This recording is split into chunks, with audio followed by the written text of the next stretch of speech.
magbabalik at nagbabalik at nagsasabi ang senaryo. Ito yung iniwanan kong tanong kanina. Totoo ka na merong tunggalian dun sa dun sa pakita ng Ilocano daw at saka mga Tagalog. Kasi doon sa according dun sa isang aklat na sinong na Maria Estela Valdez, o doon sa kanya ko lang nabasa yun, na meron daw meron daw hindi man eksakto nakatalad, hindi kasi nakatalad doon sa sa mga aklat pa kasi sa na karaniwan nababasa. Pero daw yung para daw nananay yung yung struggle between dun sa mga Tagalog at saka Ilocano kasi 'di ba si Antonio Luna isang Ilocano yan. Tapos si Andres Bonifacio daw yun daw mga magulang niya ay ipinanganak sa Isabela.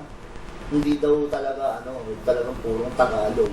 Kaya daw tapos ito daw si Andres Bonifacio. Actually si Bonifacio yung mga kamag-anak niya, isa naman taga Pampanga. Apo, yun nga. Tapos si Bonifacio daw, may nabasa ko doon sir na hindi daw talagang nagtatagalog na yung kagaya na alam natin na Tagalog. Kumbaga may pagka hindi ganun ka-fluent. So parang lumalabas po doon sa aklat na yun na posible na dahil hindi Tagalog si Bonifacio at saka si Antonio Luna, bukod pa doon sa alam natin, ay kaya parang napag-iinitan pa sila doon sa ganung bagay kasi karamihan na yun, yung mga Tagalog dito, yung ano ba opinion niyo? Una sa lahat, kung dahil ako ay aminado ako, although may book ako niyan, hindi ko pa masyadong madaanan. Ako naman ang historiador na umaamin na hindi ko alam ang lahat, no? But if you're going to look at it, ang una kong titingnan dyan bilang isang historiador, pag binasa ko yan, ano yung pinagmulan? So, kasi, alam mo, kami mga historians, hindi naman dapat namin alam ang lahat Pero dapat alam namin kung paano kumilatis ng batis. Ibig sabihin, hindi siya sa skill of knowing all facts, but in digging deeper, paano niya nasabi na Ilocanismo versus Tagalismo ang nanaig doon? Ano yung sources kaya na ginamit niya? Kung may footnote yun, titignan namin yung original source, babasahin namin, baka may overinterpretation yun or may magandang interpretation na valid naman, hindi pwede namin itaguyod yun. So kaya nga mahalaga sa mga historians yung footnotes, hindi ito parang dahil gusto lang namin magpaka-academic o ano, hindi. Mahalaga yun kasi pagka may bumisita ng akda mo at gusto niya malaman kung bakit mo nasabi yun, makakakonsulta siya sa pinaka-source, yung pinaka-original source na pinagkuhanan mo doon.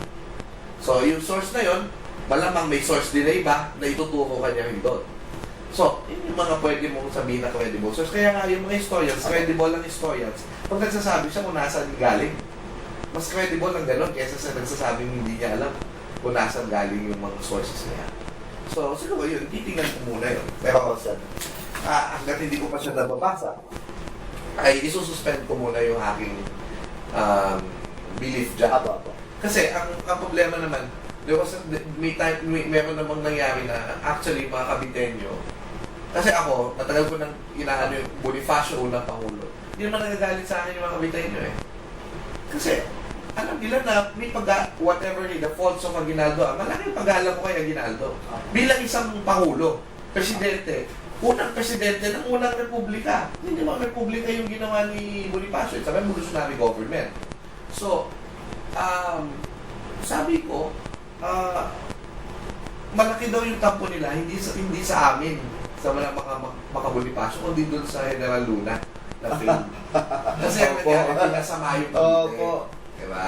Totoo po ba yung yung ganun na lang yung naging conspiracy dun sa... Hindi, kasi pag nakita mo kasi yung conspiracy doon, yung Cavite, yung ginamit. Yung guards, kung kawin guards lumalabas parang hindi naman talaga sila. Yung mga ilustrado na gustong sumama na sa US para magkaroon ng kapayapaan. Diba? Which is in a way not a really bad thing also. Diba? Kasi titigil yung war. Diba? Pero hindi Ang perspective natin, dahil General Luna perspective tayo, hindi, mga taksil to. Diba? Yun yung ano So, ibig sabihin, gusto mag-take ng middle ground ng mga ilustrado. Ang asshole mo, hindi pa papatayin ka na lang namin, di ba? Oo nga. Ay, yun yung ginawa nila. Yun yung ginawa nila. Naalala ko, sir, may isa akong nabasa na, yun na, nag-warning na daw yung General Luna nung hindi pa tinetake over ng Amerikano yung Intramuros. Sabi niya, kailangan daw kumilos na hanggat hindi pa nakapagpadala ng reinforcement dyan. Kasi nakikinig niya, sasakupin tayo niya. Kasi nagtataka nga siya, bakit pumunta rito ang Amerika tapos nandyan yung barko hindi umaalis. Di ba? Nababasa ni ni Antonio Luna. Sir, balik tayo dun sa bakit kailangan siyang i-eliminate dun sa yun lang dahil sa kailangan ng mga gusto kumapit na sa Amerika. Hindi kaya, sir, dahil dun sa parang nababalitaan na parang gusto mong palitan ni Antonio Luna si Yeah, that's also true. Dahil napapaning sila doon. Pero ako sa palagay ko, the mere fact na pumunta si Antonio Luna sa Cabanatuan, nung pinatawag siya ni Aguinaldo, supposedly, allegedly, ay doon mo makikita napaka-faithful pa rin Luna. Hindi pwede isabihin na siya doon, di ba? Bakit gano'n? Bakit pa siya pumunta doon? Kasi faithful siya kay Aguinaldo. Parang naalala ko sa yung nangyari kay Bonifacio. Napaka-nice din ni Bonifacio, ba't pa siya pumunta doon? Di ba? Hindi lang yun. Yung pinakain pa niya yung mga aresto sa kanya, di ba? Si Nada Pito Bonson. So, nakakalungkot yun. Nakakalungkot talaga. But it happened. What can we do, di ba? They have lapses in judgment and sometimes criminal minds, di ba? Yun yung nangyari din. Naalala ko sa yung kasi lalong isa sa lalong na-highlight yung issue tungkol sa pagpapatay ni Aguinaldo kay Bonifacio. Tapos yung pagkakasangkot ni Aguinaldo kay Antonio Luna sa kamatayan nun.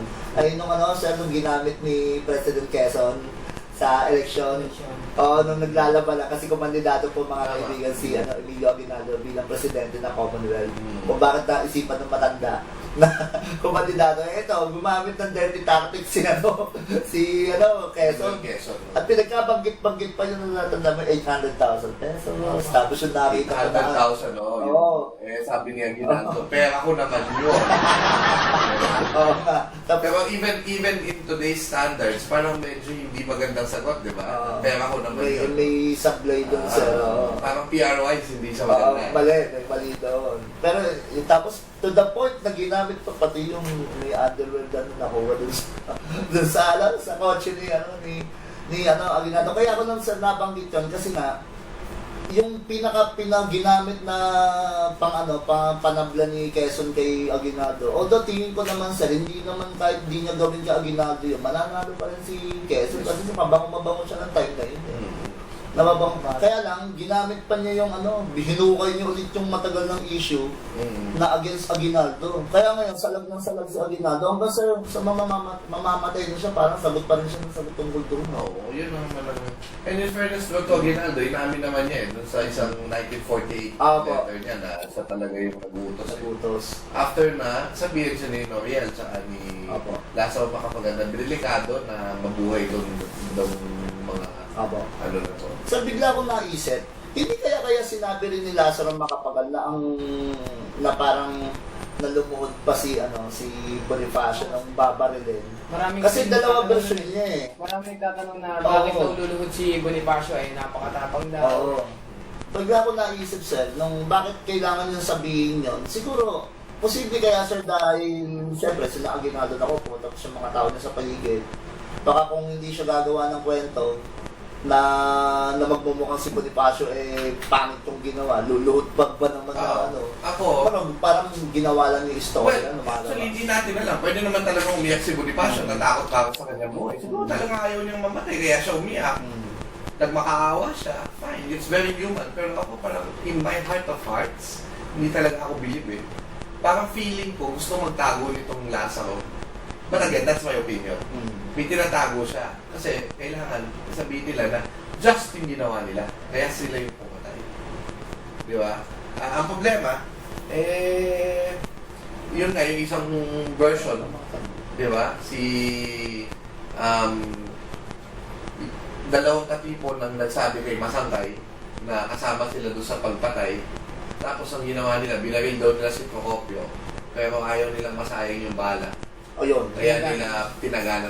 Nabasa ko yan sir doon sa libro ni Adrian Cristobal. Ni Ambet. Oo, sa Ambet. Sa mga versions yun. Opo. Pero kasi ang problema, secondary source yun. Sa historians, siyempre mas mabigat yung nakakita. Pero para sa akin kasi yung nakakita sila sa mga pagal, parang flawed source. Kasi una, dalawang version niya. Yung una, ayaw niya makita. Ng pangalawa, hinahabol na niya. Diba? Ewan ko. Tumulong pa nga yata siya dun sir.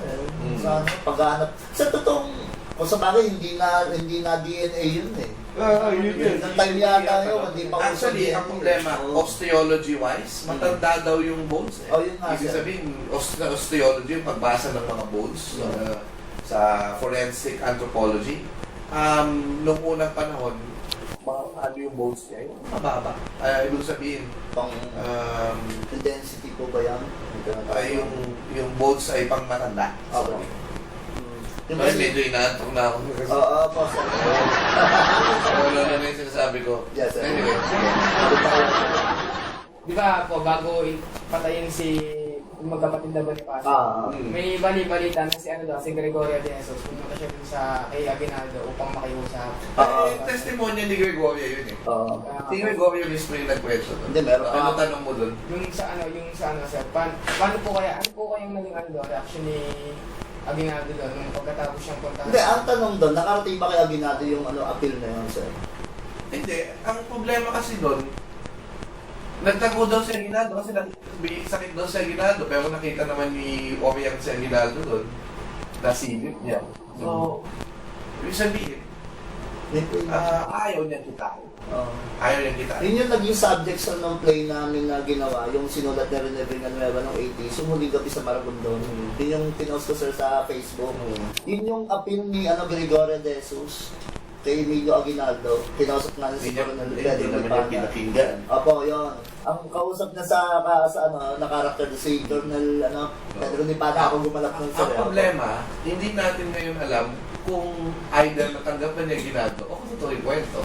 Although kung si Gregorio may kwento, malakas yung credibility niya sa atin. Kaya na hindi siya magsisinungaling. Kaya I guess nangyari nga yun na alam niya Aguinaldo pero nagtago siya. But we wouldn't really know for sure. All we have are speculations. So wala sa documents yan. Tapos sir, biglang naalala ko, may isa ko nabasa kay Ambet Ocampo, sir, na may isang interview daw si Emilio Aguinaldo na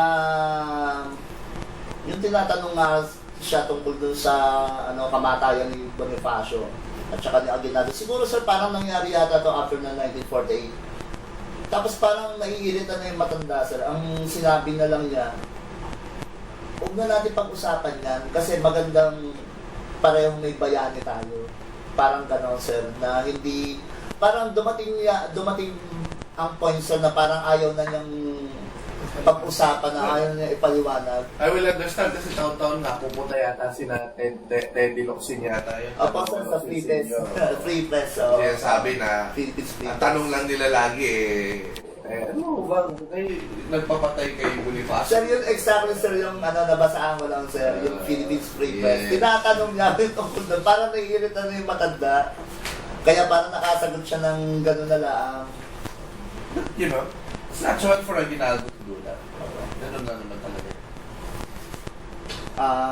May ka pa ba? May natitira ka ba? Okay. Bilang bahagi po ng ng pagtatapos namin. Ito, sa kauna-una pagkakataon gagawin natin ito. Manibibigyan natin kay Sir Michelle Tuan. Sir, wala, pagdamutan po inyo ang aming nakayanan, sir. Ayan ang First time. copy yan sa Yes, sir. Sir, malaki po yan. Malaki po yan, malaki po sa akin. Ayan, copy yan, sir. First time na nagkaroon tayo ng ganyan. Kaya ako ng siya po yan. Tsaka, sir, ito. May mag kayo, sir. Para sa inyo. Yung mag, ano yan? Mag, sir. Copy yan, sir. Kaso, problema, tubig lang yung pwede ilagay. Opo. So, Susunod, sir, may kapilihan. Sir, sa panghuli, sir, hinga na lang po namin kayo ng huling mensahe tungkol po dun sa tinalakay po natin na issue.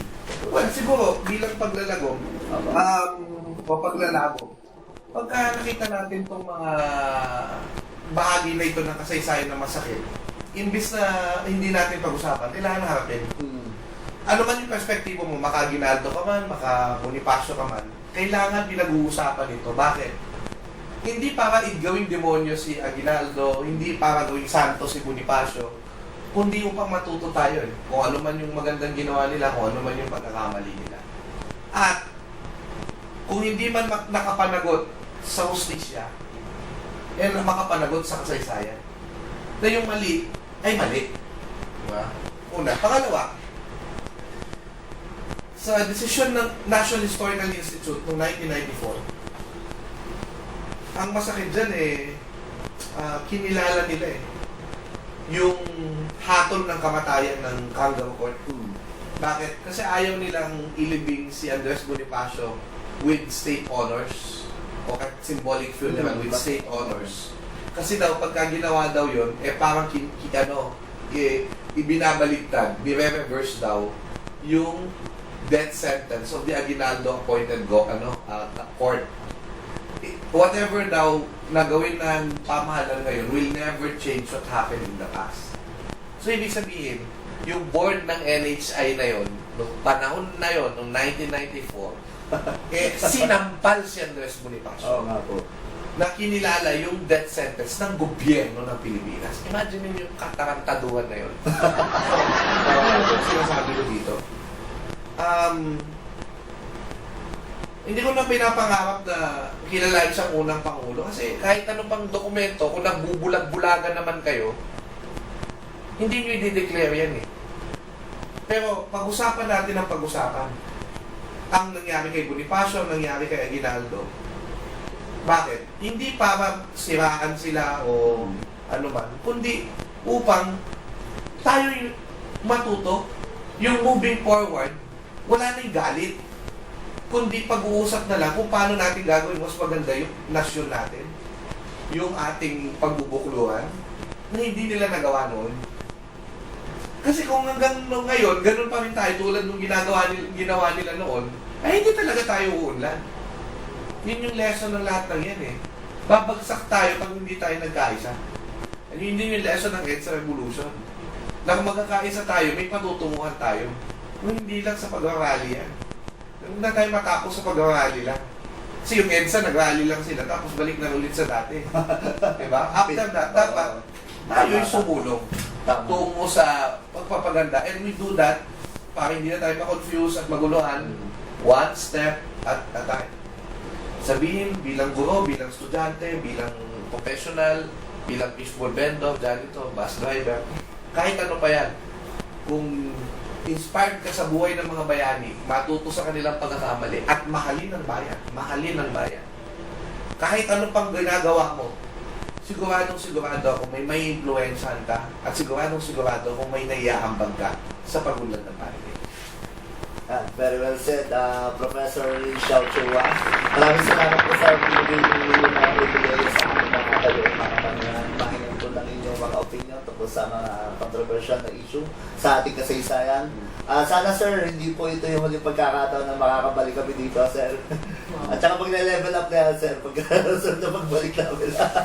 Sir, alam kasi, dumot bulsa po lahat, kaya payo naman po ito. Salamat sa inyong effort na pakangalan ako sa mga agregado niyo. Opo, sir. Ako talaga po gusto po namin yung makausap kasi marami po kami bagay na gusto itanong. Kaya nag-focus po muna kami dun sa dalawang topics na yun. Tama, tayo pwede pag-usap. Opo, sir. Maraming salamat po mga kaibigan. Hanggang sa susunod po namin episode. Mula po dito sa Dalasan University, Manila. Magpusunod na po maranda. Si Adrian Makariwasa, di ko na po muna masabihin. Oo, kasi magkakaroon na tayo susunod na po yun. Di ba sa yung cameraman na? Ayan. Paalam po sa inyo. Isa ka. Nakita niyo po mga kaibigan? Napakadaldal po ng aking kasama kanina doon sa video, di ba? sa'yo doon? Ano, wala sir eh. Kasi first time ko kasi yun sir eh. Kasi yung in-interview ka, ito rin sinabi namin kanina, yung in-interview kasi namin kanina, si Professor Xiao Chua. So, favorite ko kasi siya na, ano, na historian. So, napapanood ko na siya. Historian. Kasi historian si plural. Napapanood ko kasi yun sa, ano, sa YouTube, Sa Xiaochan. Tsaka sa... Xiaotime. Xiaochan. Tsaka siya... Xiaotime. Tsaka sa TV, napapanood ko siya si Xiao Chua. Tapos, ano, ang dami ko kasi natutunan sa kanya. Tapos, darating pala yung araw na may interview namin siya, makakapunta ako ng Lasal, tapos may interview namin yung idol ko na historian. Kaya, parang Starstruck.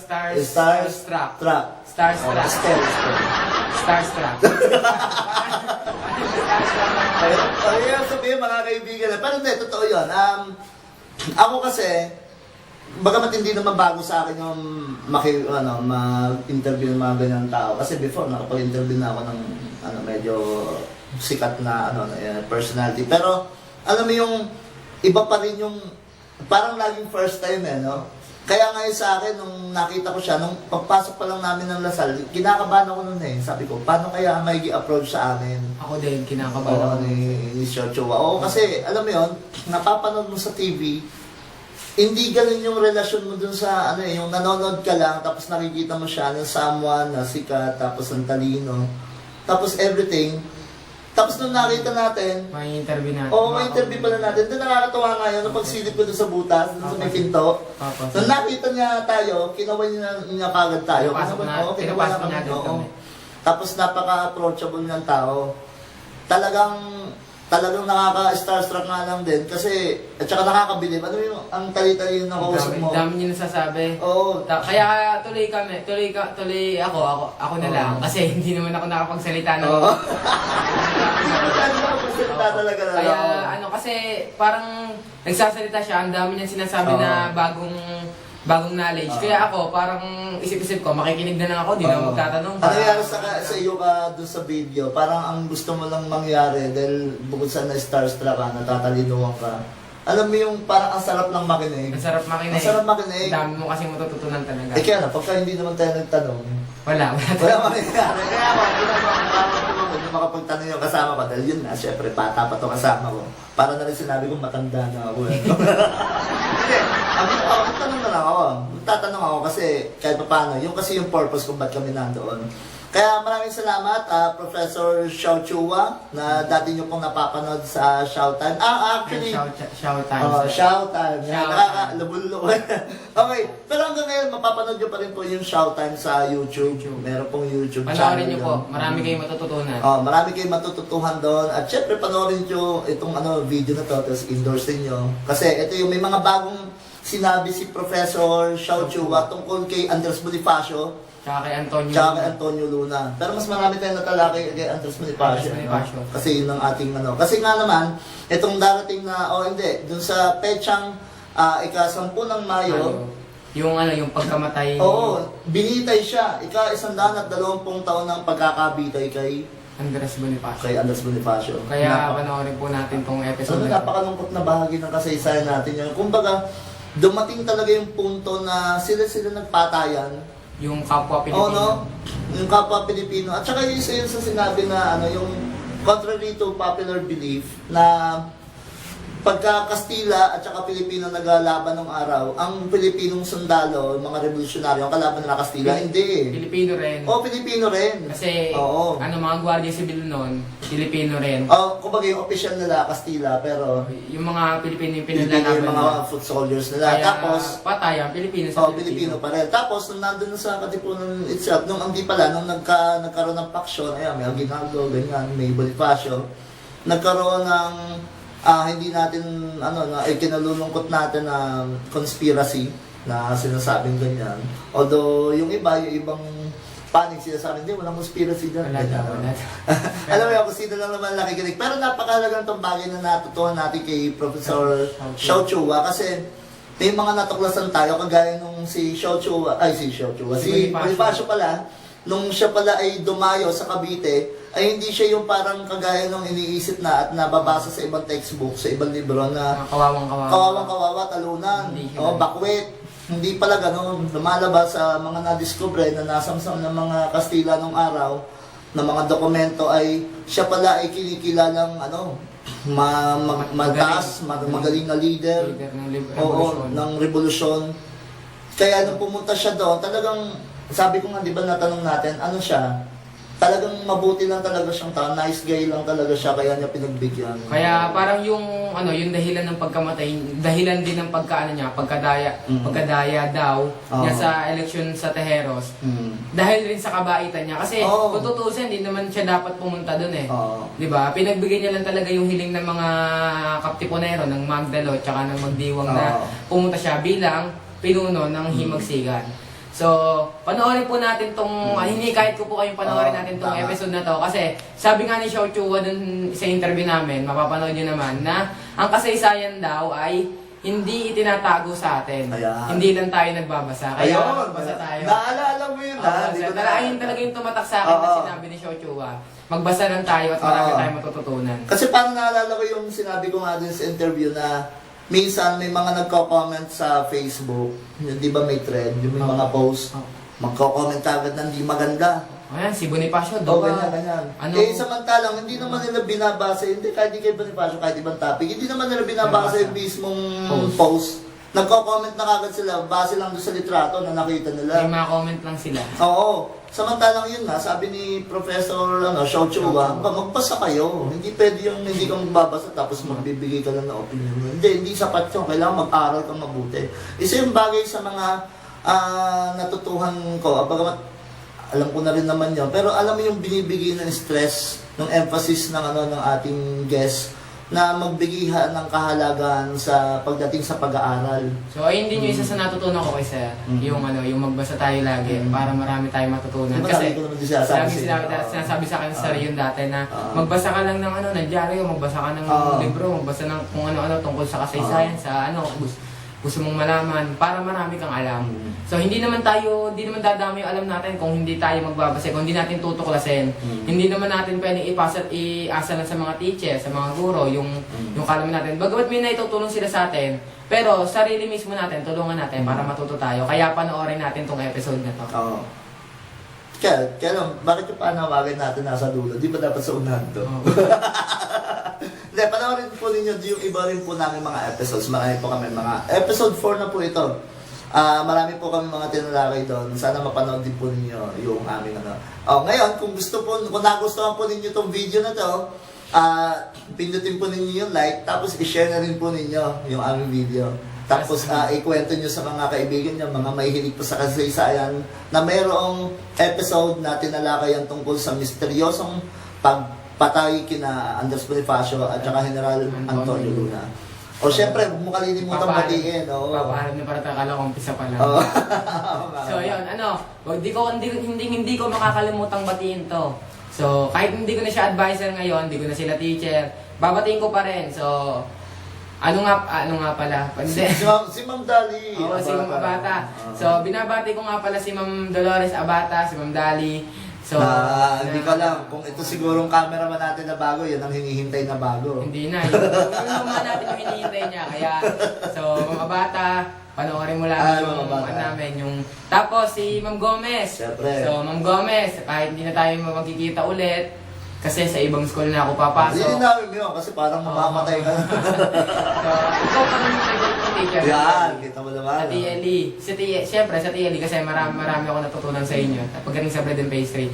So, dun sa naggupit sa akin kanina lang, na napakatagal, 3 oras. Salamat din. Kaya nga tanong ko sa'yo, ano ba yun eh? Baka type ka na nagugupit. Hindi ba? Lalaki naman.